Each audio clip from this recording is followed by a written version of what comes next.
Welcome to the Narrowing Path, Walking the Spiritual Walk. My name is Stephen Einstein. Thank y'all for joining me again today as we go through and we do today's reading from James Allen's Daily Meditations for August 11th.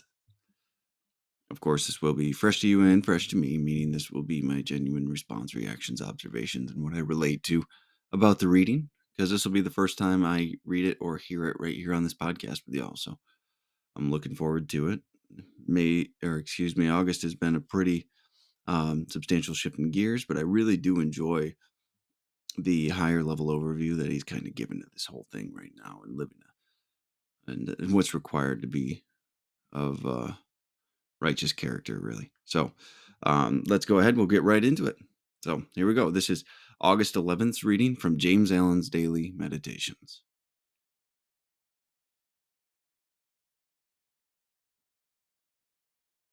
Only when you identify yourself with the divine can you be said to be clothed in your right mind.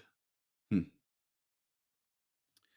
divine within is the abode of peace, the temple of wisdom, the dwelling of immortality. Apart from this inward resting place, the mount of vision, there could be no true knowledge of the divine. All your sins and sorrows, your fears and anxieties are your own. And you can cling to them or you can give them up. Of your own accord, you can cling to your unrest, or your own accord, you can come to abiding peace. No one else can give up sin for you. You must give it up yourself. The greatest teacher can do no more than walk the way of truth for himself and point it out to you. You yourself must walk it for yourself. You can obtain freedom and peace alone by your own efforts, by yielding up that which binds the soul and which is destructive of peace. Give up all self-seeking, give up self, and lo, the peace of God is yours. Beautiful reading there.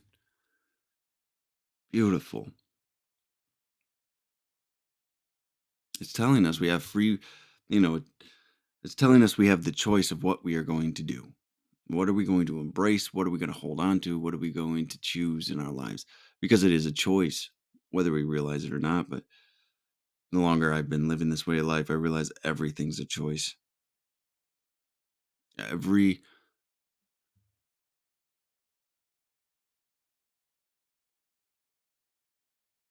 quality of character that you want to practice, you are choosing to practice. Every defect of character you practice, you are choosing to practice.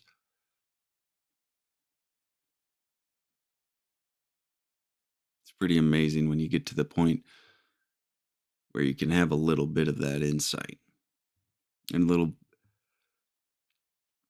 bit of belief that that is true. All right, let's get started on it. Only when you identify yourself with the divine can you be said to be clothed in your right mind. So, while you are still identifying as who you are, that personality we've kind of talked about, and all of those anxieties we get and fears we have and arrogance we obtain and all the other character defects. When we stop identifying with those things, when we stop trying to differentiate ourselves from everyone else, be such a unique individual, and we start identifying ourselves as part of God, part of the divine, part of the infinite, then you're said to be clothed and in your right mind. Because that makes more sense. I kept skipping the and. Clothed and in your right mind. So that's an important perspective to take, because when you're identifying as anything else but that, you're still going to take at least some actions to serve yourself. But when you identify yourself with the divine, it frees you to just take the actions that are right and necessary. with the proper direction, proper purpose, proper effort from the proper intention and motivation. So it's talking about shedding everything holding us back, really.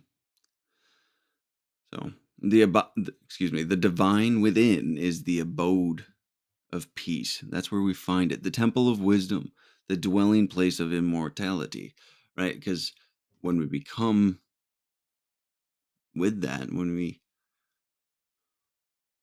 align with that divine nature, that righteousness, Christ-like behavior, Christ-like lifestyle, when we align with it,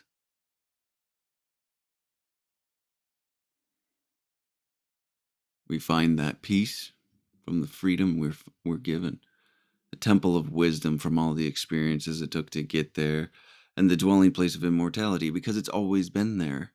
And it always will be there, just as it is right now.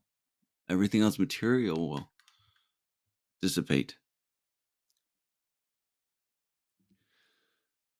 Apart from this inward resting place, this mount of vision, there could be there can be no true knowledge of the divine.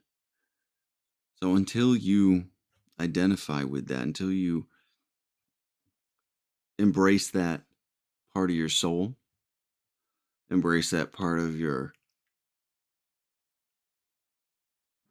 being, no true knowledge of the divine can be seen. We have to affiliate with it. We have to associate with it first. And then we can see. This next part's the part I like about choosing how you're going to live, right? So, all your sins and sorrows, your fears and anxieties are your own. And you can cling to them or you can give them up. It's real. Every single thing that I've been able to let go of in my life and give up, especially since I've gotten into sobriety and gotten into recovery and actually worked through some of these things, right?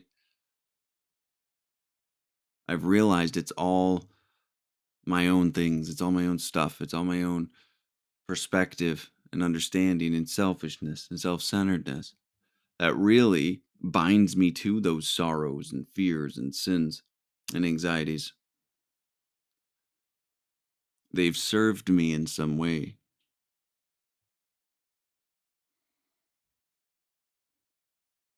Which was a very painful understanding to come to for a guy like me.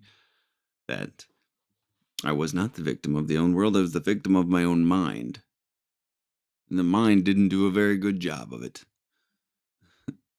But, well, eventually it didn't, because it did anything it had to do to get me through things, right? It was a selfish, self-centered perspective my mind was taking. It was thinking about its only self-preservation, which is very animalistic of it. And at some points you can't fault it for doing that, right? But it's my job to recognize it and grow through it and shed those things. And that's what we're talking about here. And that's how we identify with the divine. That's how we come into alignment with it.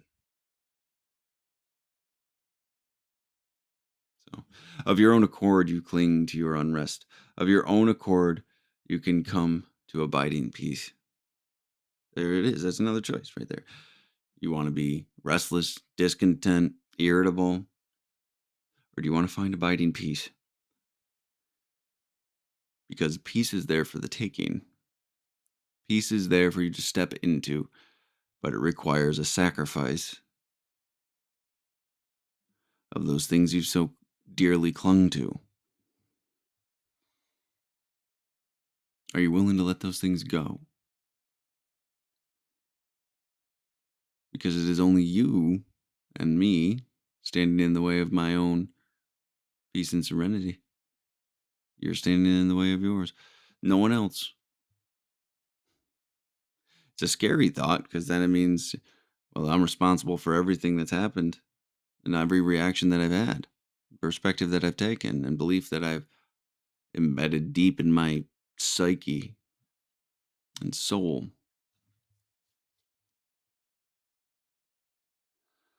But that's where all the power lies, isn't it? That's where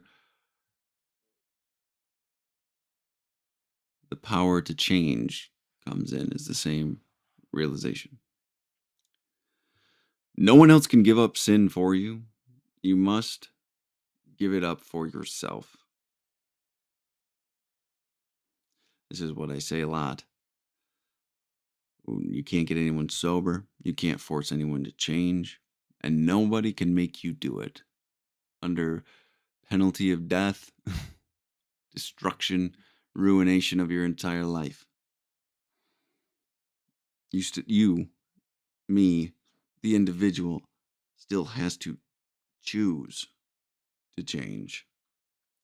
No one else can give up sin for you or force you to give up sin. You must give it up yourself. You must be willing to let it go and face what life is like without it. The greatest teacher can do no more than walk the way of truth for himself. I find that to be true. Even though I'm on here talking about these types of things on this podcast, the most impactful I've ever been in my life is just how I live it.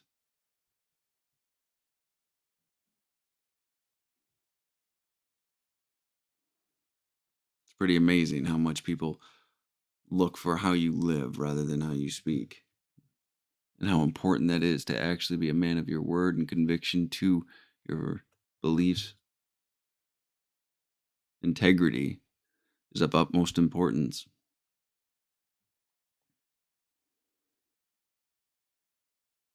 So again, the greatest teacher can do no more than walk the way of truth for himself and point it out to you.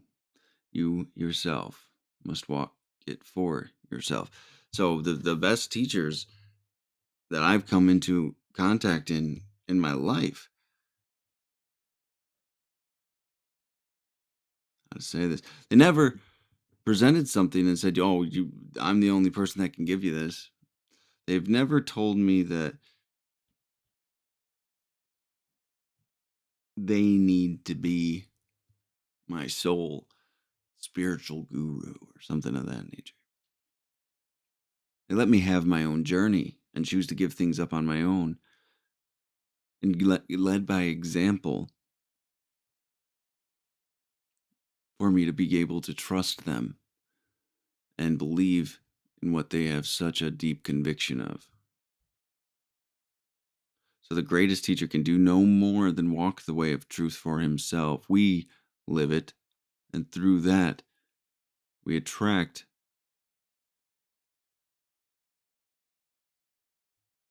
people that want that way of life, right? And the greatest teacher can do when we walk the way of truth for himself and point it out to you. We can only show you the path. We can only show you the steps to take. So you can learn how to do it yourself. You can't be carried through it. You just can't be. You won't gain the wisdom of the experience, the application, the growth. You yourself must walk it for yourself. We can walk next to you, but you have your path, as I have mine, and everyone has their own. And we're blessed with the opportunity to walk with people at some points in our lives. Some longer than others.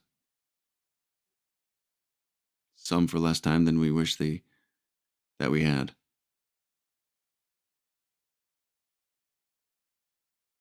But all still on their own path.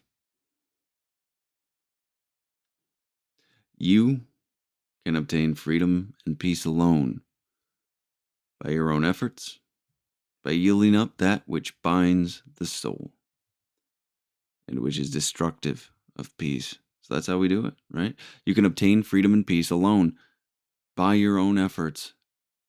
It's you, your efforts, by yielding up that which binds you, binds the soul, which is destructive of peace. So all those anxieties, those fears, those sins, those amazing things we think are really the goals we should strive for. Sometimes I feel like everything gets put backwards. So